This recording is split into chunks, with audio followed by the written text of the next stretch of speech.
कर लिया, आपने प्रदोष कर लिया, आपने सोमवार कर लिया, आपने सारे अनुष्ठान कर लिए, बहुत सारे उपाय भी करे, तो बुधवार के दिन अगर शंकर पर एक लोटा पानी चढ़ाया जाता है तो जिन लड़कियों का विवाह नहीं हो रहा, जिन बच्चों का विवाह नहीं हो रहा, उन बच्चों के भी विवाह हो जाते हैं। हमारा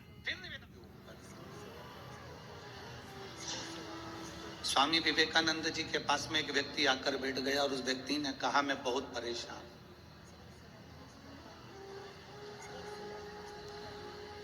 मैं बहुत परेशान हूं, मेरे को बहुत कष्ट है, बहुत तकलीफ में मेरी जिंदगी चल रही है।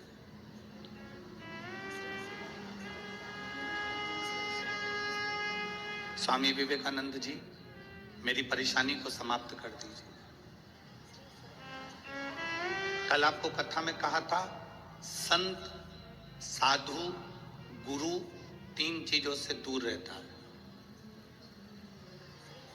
जो गुरु नानक देव जी ने नामदेव जी को बताया था, 3 चीजों से संत, साधु, गुरु दूर रहता है। पहला नमस्कार, दूसरा चमत्कार और तीसरा नमस्कार।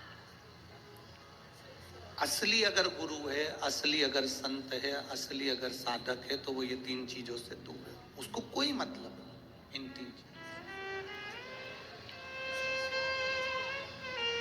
किसने प्रणाम करा, किसने नहीं करा,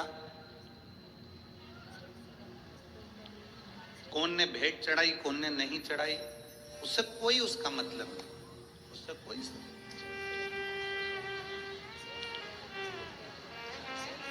मेरी भटिंडा की जीजियों और मेरे जीजाओं,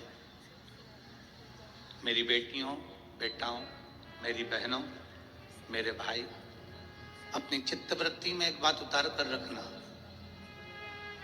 जब तक आप शिव की शरण में नहीं गए तब तक दुख तुम्हारा है, और जिस दिन तुमने 1 लोटा जल महादेव को चढ़ाना प्रारंभ कर दिया तो तुम्हारा दुख महादेव का है। फिर तुम्हारा दुख तुम्हारा नहीं है, तुम्हारी तकलीफ तुम्हारी नहीं है, तुम्हारा कष्ट तुम्हारा नहीं है, फिर वो दुख महादेव का है।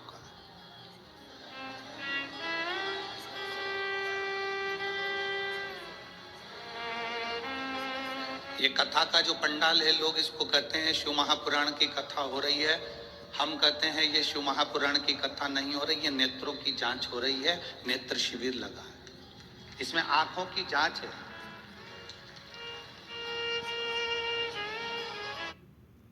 हॉस्पिटल में जाता है, डॉक्टर साहब से कहता है मुझे दूर का नहीं दिखता,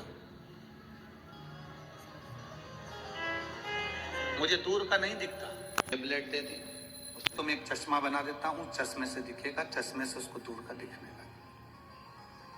फिर कोई डॉक्टर के पास गया, डॉक्टर साहब मुझे पास का नहीं दिखता, डॉक्टर ने उसको भी ड्रॉप दिया, उसको भी दवाई दी, उसको पास का नहीं दिख रहा, तो फिर उसके लिए भी चश्मा बना दिया। आप में से कोई कोई मरीज ऐसा बैठा होगा जो डॉक्टर के पास जाकर कहेगा ना दूर का दिखता ना पास का दिखता, तो डॉक्टर ने एक ही चश्मे में 2 गिलास लगा दिए, ऊपर आधा गिलास ऊपर है तो दूर का दिखता है, आधा गिलास नीचे तो पास का दिखता है। बोलो सही है कि गलत है? एक ही चश्मे में 2 गिलास, 2 कांच, आधे में दूर का दिखता है, आधे में पास। बहुत सारे हैं दूर का नहीं दिखता, पास का नहीं दिखता, पर आज तक ऐसा मरीज डॉक्टर के पास नहीं गया जिसने जाकर कहा हो कि मुझे इन नेत्रों से मेरा महादेव नहीं दिखता। उसका कोई चश्मा है, उसकी कोई दवाई है कि मेरा परमात्मा मुझे दिख जाए, तो डॉक्टर भी कह देगा इसकी कोई दवाई नहीं है, इसकी दवाई केवल एक शिव महापुराण की कथा है, उसमें जाकर बैठोगे तो चश्मा लगाने की जरूरत नहीं पड़ेगी, वो आंखों में लेंस लगा देता है, उस लेंस से परमात्मा नजर आने लगता है कि शिव कैसा है, कृष्ण कैसा है, गुरु नानक देव जी की भक्ति कैसी, भजन कैसा है, संत नामदेव जी की भक्ति कैसी, कीर्तन कैसा।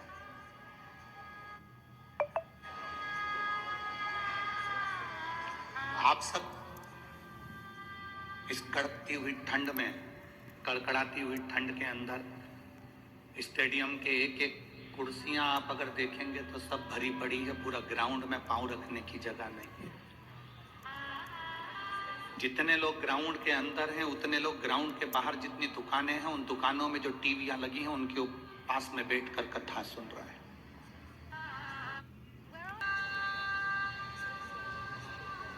कई लोग पार्किंग से यहां तक नहीं पहुंच पाए तो पार्किंग में गाड़ी को खड़ी कर कर उसमें मोबाइल लगाकर बुजुर्ग माताएं, अन्य माताएं उसमें बैठकर टीवी उस मोबाइल पर कथा सुन रही हैं। शायद भटिंडा के इतिहास में ऐसा भक्ति शायद भटिंडा वालों ने कभी नहीं देखी होगी जो भक्ति का दर्शन यहाँ हो रहा है।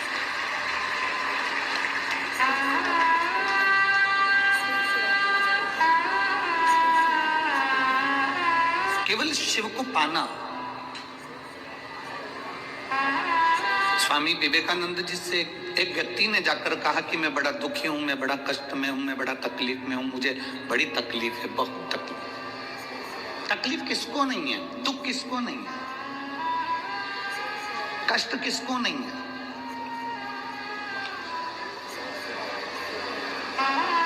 मेरी जीजियों, आप सब बैठे हो ना, ऐसा कोई व्यक्ति नहीं जिसके जीवन में दुख नहीं है। आपका पेट दुखता होगा तो क्या हमारा पेट नहीं दुखता होगा? आपका सिर दुखता होगा तो क्या हमारा सिर नहीं दुखता होगा? आपके हाथ पैर दुखते होंगे तो क्या हमारे हाथ पैर नहीं दुखते होंगे? बड़े से बड़े महाराज को बुला लो, बड़े से बड़े महात्मा को बुला लो और बड़े से बड़े साधक को बुला लो जो कह दे कि मेरे जीवन में दुख नहीं है। दुख किसको नहीं है? कोई तन दुखी, कोई मन दुखी, कोई धन बिन रहत उदास, तुलसी या संसार की शरणागति है। जो भगवान की शरणागति है, जो भगवान की भक्ति है, जो भगवान का भजन, ये सुख है।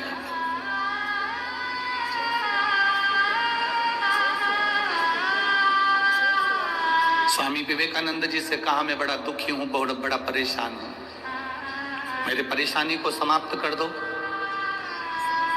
मेरे दुख को समाप्त कर दो, मेरे कष्ट को समाप्त कर दो। स्वामी विवेकानंद जी ने कहा कि भाई देखो, तुम्हारा दुख मैं समाप्त कर दूंगा, मना नहीं, पर मेरे पास में कुत्ता है, मेरे पास में कुत्ता है, डॉग है, इस कुत्ते को ले जाओ, थोड़ा घुमा के वापस ले आओ।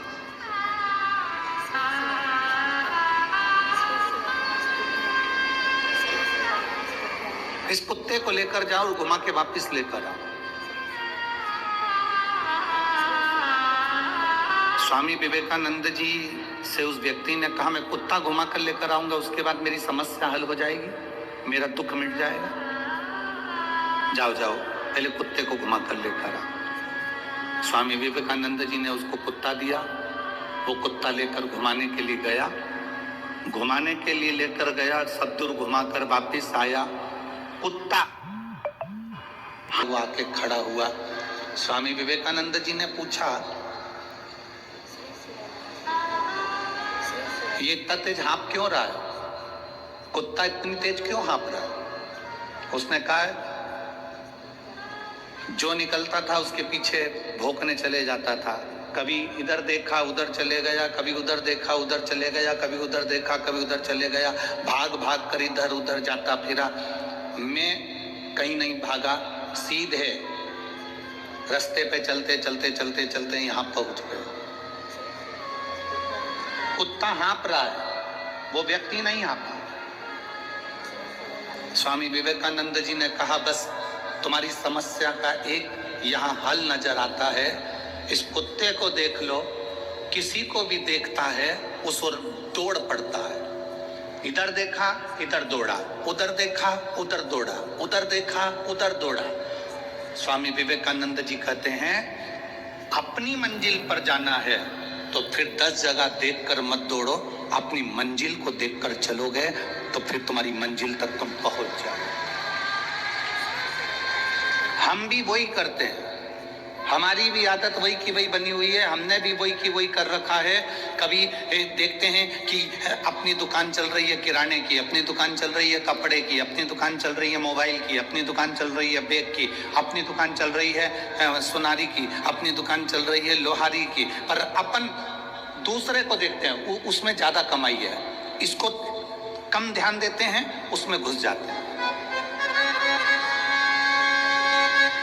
फिर लगता है कि कपड़े की दुकान में ज्यादा फायदा है, अपनी दुकान को कम कर अपन कपड़े की दुकान में चले जाते हैं। फिर लगता है कि मोबाइल में ज्यादा फायदा है, हम मोबाइल की ओर चले जाते हैं।